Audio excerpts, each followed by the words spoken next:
Bueno,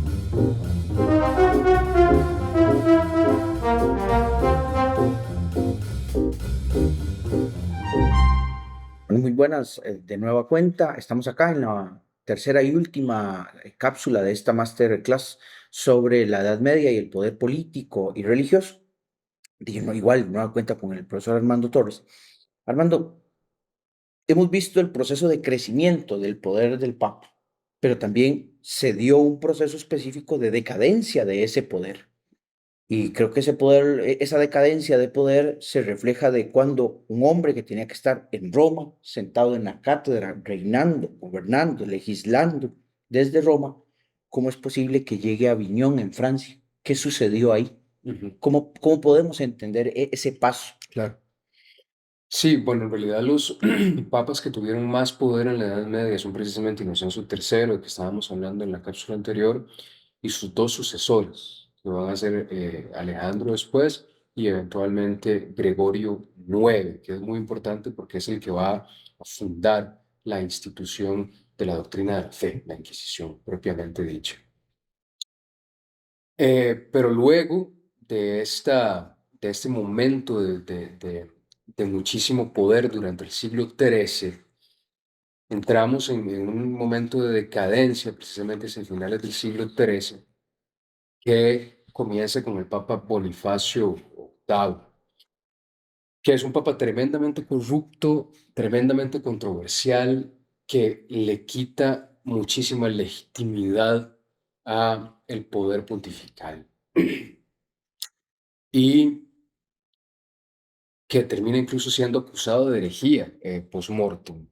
Y que el Papa mismo fuera acusado de herejía es un oxímoro, ¿verdad? Es una contradicción en términos fundamentales, si el Papa debe ser el representante de la doctrina eh, religiosa. Con él, entonces, centrados en el siglo XIV, se van a dar luchas intestinas en Roma, que van a incluir también fuerte influencia de los reyes franceses, que en ese momento están teniendo ya mucho poder, y fuerte influencia del partido de los emperadores. Entonces esos tres partidos van a estar confrontándose para ver quién va a ser electo como próximo papa. ¿Sí? Entonces, bueno, en el marco de esa confrontación que se está dando entre esos tres partidos, va a terminar siendo electo el Papa Clemente V, que es el Papa francés y que va a tener, por lo tanto, el apoyo fundamentalmente de los reyes de Francia. Este papa, sin embargo, tiene miedo por su vida porque tiene muchísima resistencia interna en la curia italiana, entre las familias nobles italianas y las familias del imperio también que están en Italia. Entonces, porque teme ser asesinado, decide huir y sacar la curia completa, no únicamente a sí mismo, sino sacar todos los cardenales de Roma y llevárselos a la ciudad de Aviñón, en Francia, en donde el rey, perdón, Felipe IV le ofrece esa ciudad para transformarla en una ciudad pontifical, es decir, sobre la que el Papa va a tener un poder espiritual y terrenal, es Su decir, va a ser autonomía. exactamente, va a ser el señor de esa ciudad, y le ofrece protección al interno del reino francés. Y ahí es donde, por primera vez en toda la historia del pontificado, el Papa sale de Roma y se instala en Avignon. Pero eso tiene consecuencias graves en términos de que el Papa termina teniendo que tomar muchas decisiones que están en función de los intereses del rey.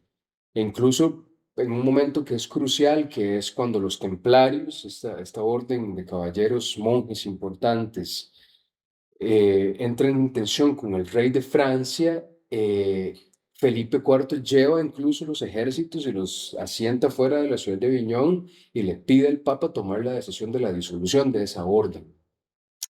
Y así hay otros ejemplos en donde el Papa está de alguna u otra forma supeditado entonces a las decisiones del rey. Entonces, esa autonomía de la que hablábamos no era tan real. Exacto, por supuesto, era una treta. Eh, Luego sucede que el papado de Aviñón continúa hasta el año 1379, es decir, prácticamente todo el siglo XIV hasta el puro final, el Papa está en Francia. Pero a partir de ese momento, entonces, sucede una ruptura muy importante, que es que el próximo Papa que va a ser electo, los franceses quieren que continúe estando en Aviñón y únicamente reconocerían un Papa en Aviñón, y el imperio romano germánico solo va a reconocer un Papa que está en Roma. Entonces, tenemos por primera vez, o de una forma muy clara, digamos, porque habían habido periodos muy cortos de la misma distribución, pero ahora hay una forma muy clara en donde va a haber dos papas confrontados, un papa y un antipapa. Y normalmente va a ser considerado que el papa legítimo es el que está en Roma y el papa y el y el antipapa. antipapa en Francia. Pero eso lo decimos ahora. En esa época, Los dos eran los dos papas. eran papas, con legitimidades repartidas. Y eso se llama el gran cisma de Occidente, ¿sí? En donde la iglesia, pasó de tener un papa que podía decirle al emperador y podía humillarlo frente a la puerta de Canosa. Sí, habíamos pasado de Canosa a ahora ser Exactamente. el rey el que. Ahora, siendo el Papa dependiendo de dos poderes políticos diferentes que son los que le van a dar legitimidad. Y claramente en una crisis de la institución pontifical. Eh, este cisma de Occidente dura hasta inicios del siglo XV, hasta el año de 1411, en donde finalmente va a haber un concilio bueno, va a haber primero un concilio de Constanza, en donde, aprovechando la crisis del pontificado, los obispos van a imponer una decisión que es muy fuerte, que le van a quitar la autoridad del Papa y decir que ahora lo más importante no son las bulas pontificales, sino las decisiones del concilio, es decir, las decisiones de la totalidad ecuménica de la Iglesia.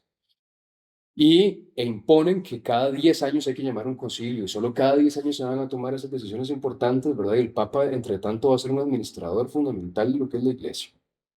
Y cuando para 1417 ya se reunifica el papado nuevamente en Roma y todo está siguiendo para adelante, ya la autoridad y la institución pontifical se encuentran fundamentalmente debilitadas.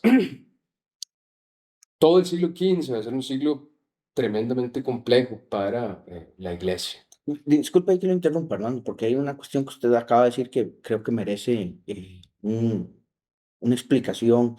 Esta de pedirle al Papa concilios cada 10 años era increíble para la época. Eh, Voy a decir un anacronismo, pero hasta resultaría hasta en cierta medida democrática, parlamentaria, Exactamente. porque antes era la autoridad suprema y de un momento a otro, vea cómo pasamos de Canosa, ahora estar en Aviñón y ahora son los obispos los que, en vez de estar controlados por el Papa, están controlando esta figura. Exactamente. Sí, sí, es como en el tiempo largo que es particular de la iglesia, que es un tiempo muy aletargado, podría Y les gusta a ellos considerarse, jugar ese tiempo. exactamente, sí, podría considerarse en ese tiempo que esto es una parlamentarización, ¿verdad? Y bueno, luego, como decía, el siglo XV luego va a ser un siglo problemático para la iglesia, porque va a haber el desarrollo lento de iglesias locales, nacionales, podríamos decirlo así, que eventualmente van a ser mucho más importantes que la iglesia central que se va a encontrar en Roma. Entonces, a pesar de la unificación en un solo papa, los franceses siempre van a generar con fuerza una iglesia gallicana, que tiene como elemento fundamental ser la iglesia de los obispos de Francia. Y lo mismo va a suceder en Inglaterra, que vimos que desde el siglo XII ya orbitaba lejos de la autoridad del papa. Y los estados del sur del imperio y Roma van a estar como en otra dimensión. Todo el siglo XV es además un siglo de decadencia para la iglesia, de muchísima corrupción a lo interno de la curia pontifical, de pérdida de legitimidad de los papas, de confrontaciones locales con los ducados italianos, de forma tal que cuando acabamos ese siglo, ¿no? la gran mayoría de grandes reyes ha orbitado fuera de la autoridad del Papa y se han llevado sus iglesias nacionales fuera también de la autoridad del Papa.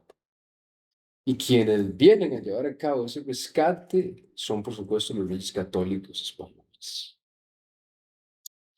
que van a recibir a cambio del Papa la autoridad para que en todos sus nuevos dominios americanos que acaban de descubrir desde finales del siglo XV sean ellos los administradores del aparato eclesiástico secular, en términos de van a nombrar a los obispos en última instancia, ¿verdad? Territorios donde crear Van diócesis. exactamente, van a repartir los territorios de las diócesis, designarlos, etcétera. Entonces, de alguna u otra manera, esa asociación entre los reyes católicos y el papado también es una iglesia nacional.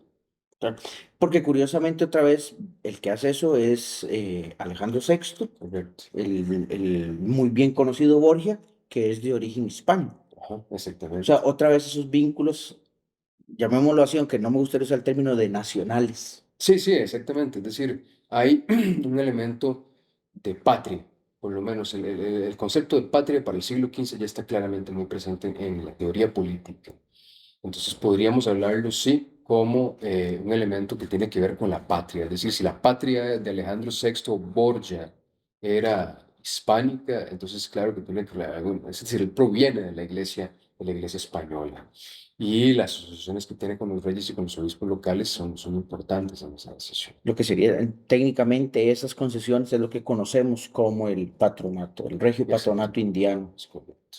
que igual luego lo aplicará con Portugal para el Exactamente. caso brasileño, con diferentes matices, pero técnicamente lo mismo. Exactamente. Ahora, para cerrar y como un modo de conclusión, eh, sin que se vea nada más como una cuestión de enumeración, ¿qué podemos encontrar que obtiene tanto la Iglesia como el poder político de esta unión que se da entre ellos? Sí, hasta el momento de fractura irremediable del cristianismo.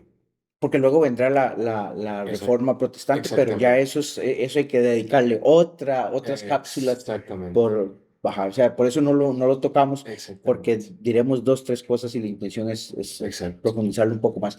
Pero entonces, antes de esa ruptura, Exacto. ¿qué beneficios se encuentra tanto la Iglesia como Ujú. el poder civil Sí, de esta unión? sí, sí, yo pensaría que la iglesia está altamente beneficiada, digamos, es definitivamente una asociación de reciprocidad, pero el Estado y el poder público de la iglesia recibe una cantidad de cosas importantísimas. Por ejemplo, recibe la legitimación, como lo habíamos dicho al inicio, ¿verdad? La legitimación de la teoría del rey que gobierna por y según la voluntad de Dios, claramente proviene directamente de la autoridad eclesiástica que unge al rey. Luego, hay una ayuda en la administración de la población y en su disciplina, porque por medio de las parroquias y las divisiones territoriales, la iglesia, en sus párrocos, en sus obispos, digamos, de la fase más pequeña hasta la fase más amplia, administra disciplinariamente la fe. Hay un control del espacio y de las almas. Exactamente, exactamente. Hay un control de la población que es tremendamente importante también. Y eso, el Estado, los reinos, hasta el siglo XV en Europa, no están en la medida de lograrlo. Es decir, no tienen las estructuras institucionales para poder llevar al cabo un control de la población a ese nivel. De ahí dependen de la iglesia. Entonces es importantísimo también ese insumo administrativo de gobernanza.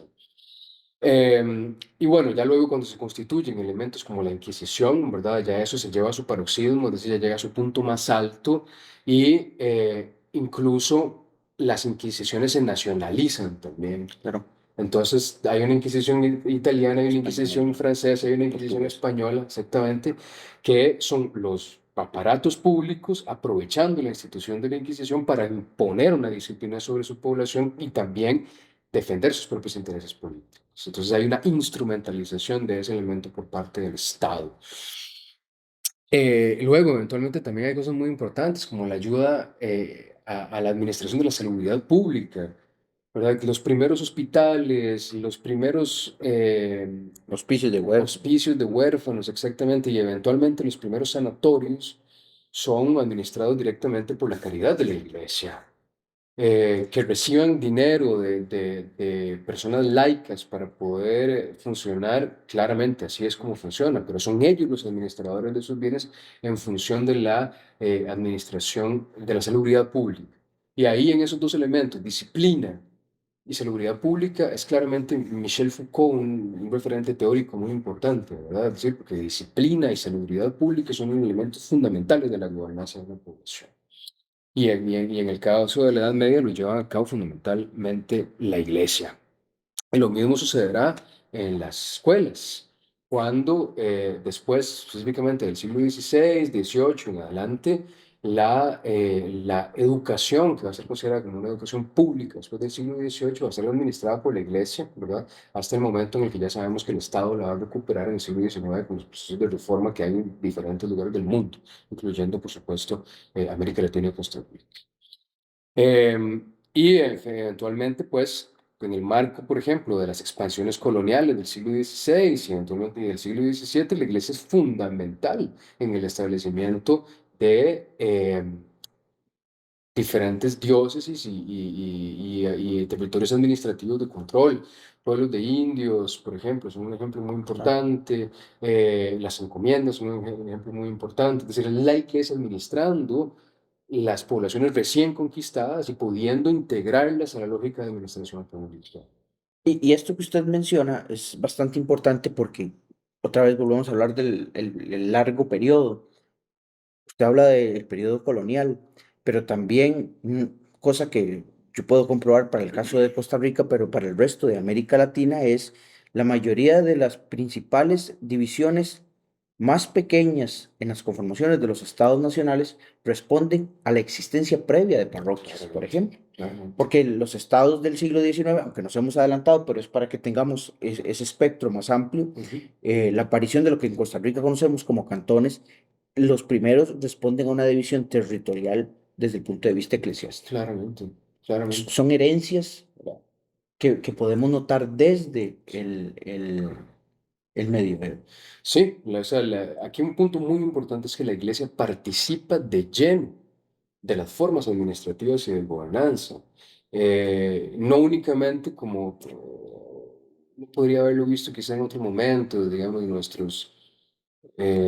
nuestros antecesores historiadores en los años 70 o 80 hubieran visto eso en términos de la dominación, Sí, solamente el control y, exactamente, ajá, control, dominación, ideología, ¿verdad? Pero esos términos, digamos, hoy por hoy es más interesante verlo en los términos del ejercicio de la gobernanza y cómo ahí se da uno cuenta entonces que la iglesia es fundamental en el funcionamiento de los aparatos públicos.